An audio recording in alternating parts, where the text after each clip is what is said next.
Hey guys, what's up? It's Emily Kate and I am live from MLG Dallas.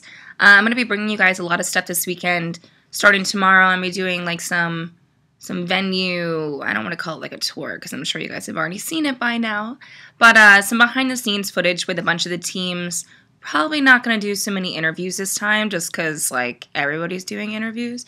But I'm definitely going to have a lot of behind the scenes stuff that you're not going to be able to see anywhere else. So please make sure to sub to my channel so you know exactly what's going on. On a side note, the hotel that I'm staying in is haunted. Yeah, I said it, like ghosts, haunted. But I haven't seen anything. We're on like the 8th floor, and I think it's just like the 19th floor that's haunted. But if you're wondering where I'm at the Adolphus. So I'm gonna link like this awesome YouTube video I found on the ghosts, or I guess not a ghost, but like some weird elevator thing that happened. But yes, I'm going to link that in my description. Be sure to check it out, and I may even do my own ghost adventure. So, be on the lookout for that. Also, if you're new here and you don't know who the hell that I am, I don't know how you got here, but thanks for watching. But, yeah, if you're new and you don't know who I rep, yay, that's who I want to win this weekend. So, we shall see how they do, and we'll go from there. But yeah, let's get into some of your guys' questions that you asked me, and I'll do my best to answer them. Please don't jump down my throat for my predictions. It's just my opinion. But yeah, here we go.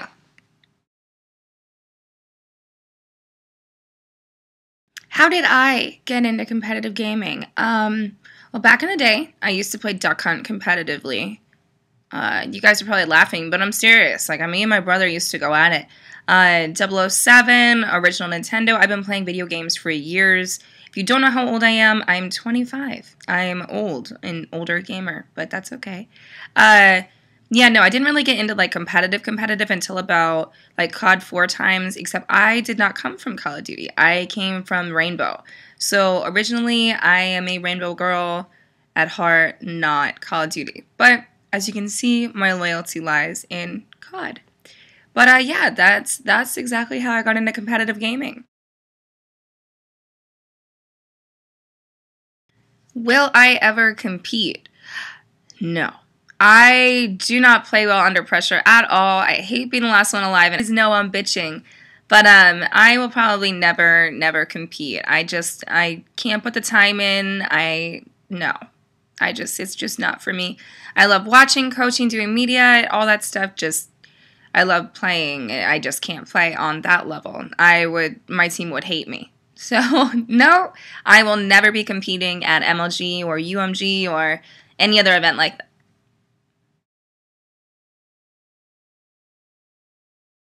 Okay, if you've never been to an MLG event, the best way that I can describe it is the best location for hyped, I wouldn't even necessarily say like hyped's the word, passionate esports lovers. You are literally cramming thousands and thousands of people into a venue who love everything. You can love FPS, shooters, I just like FPS shooters, but yeah, that doesn't make any sense.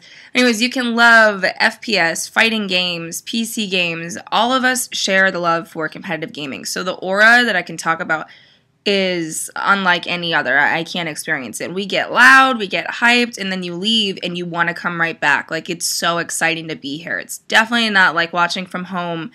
You can kind of tell sometimes, like when you're watching the crowds get fired up, that you just know that everyone's so passionate about the same thing. So that's one thing.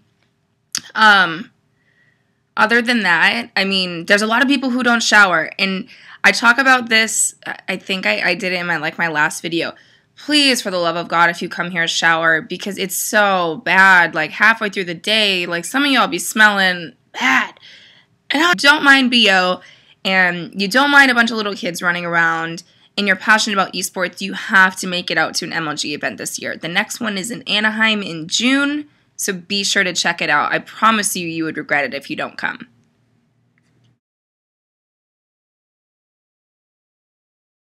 Okay, if I could add one thing to this event, what would it be? I would definitely probably add Halo. And you guys are probably like, what? She's a Call of Duty girl. But if I could choose to keep Call of Duty and have Halo on the circuit, it was perfect. For those of you who didn't travel last year to events, it was just like this indescribable, like, aura type deal going on that, like, when you had Halo people getting pumped up and excited for their matches, and then you had Call of Duty, and just together, that would just be my opinion. I would really want Halo back on the circuit. But the second part of the question, why do you think the turnout for this event is so much better for COD? One, being Xbox. I definitely think that Microsoft had a huge deal with this. Like, this needed to happen. PlayStation was just, sorry, don't get mad at me for that. I'm not a PlayStation fan. What else? I definitely think that, for example, Dallas, like this, not this Dallas, like the last Dallas, Dallas, everybody came out to support Halo simply for the fact that they thought it was like its last run. In my opinion, everybody came out this time to Dallas to support Call of Duty because even though it was picked up for a season, you don't know if the season is spring season, summer season, the entire season, or what. So everybody came out, they realized like, hey, let's get off our asses, stop bitching about it. Like, those are the two main reasons why Call of Duty has such a bigger showing this time. All right, so a lot of you guys are talking about like differences that you've seen from watching from home. This one was, why are they wearing earmuffs and how can they hear each other at the game and talk? Main reason being, when you are on main stage, they definitely changed something up from this season to last season, which I think makes it more enjoyable for us as spectators.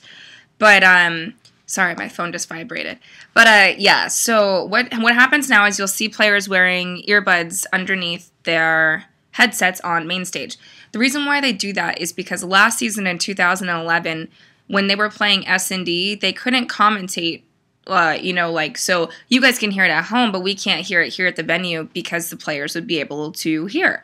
So this time they added in like the earbuds rules so that they can actually commentate S&D. They can do their own things, especially like hardpoint. They can call things out, and the players will not, I mean, I'm sure you probably can still hear, but not even remotely close to what it was in 2011.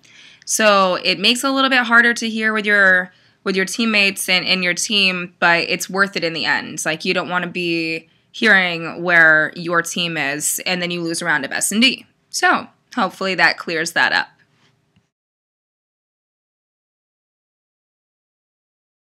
So this question, I absolutely love this question, and it's going to be the last one that I answer. But UMG Gaming, someone very dear to my heart, they asked, how are teams adapting to playing split screen in the opening rounds? So as everybody knows, the first 3 rounds of open bracket are played split screen. And if you've never played split screen before, it's terrible. You have no kill feed. You have your partner's game sound. There's just so many changes that like you can't even name. I heard that there were a lot of issues that you can't use scuff controllers as you're split screening. So I definitely think it's harder. Like, if you haven't practiced it before and you're not used to it, then you're definitely going to run into some issues. I know Soar hit some issues today when they got knocked out. But it's only the first 3 rounds. So after that's over, you're not going to need to deal with it anymore. And I believe they just finished, or most teams have just finished up round 3 now. So best of luck to those that are still playing on split screen. Other than that, most teams are doing all right with it. So I'm glad that it worked out in the long run. That is all, guys. I try to answer a lot of your questions. Some of them are more in-depth than others. I will get into my top 5, and I'll even do like my top 8 predictions. I'll put that out for you guys tomorrow morning. I'm going to be doing my hotel tour, potentially a little ghost adventure. A lot of behind the scenes venue footage, like I told you guys I'll be doing yesterday, that nobody else can get you. Some optic stuff, like some very special stuff going on in there. So please be sure to like, comment, sub, favorite, all of that good stuff. I really do appreciate it.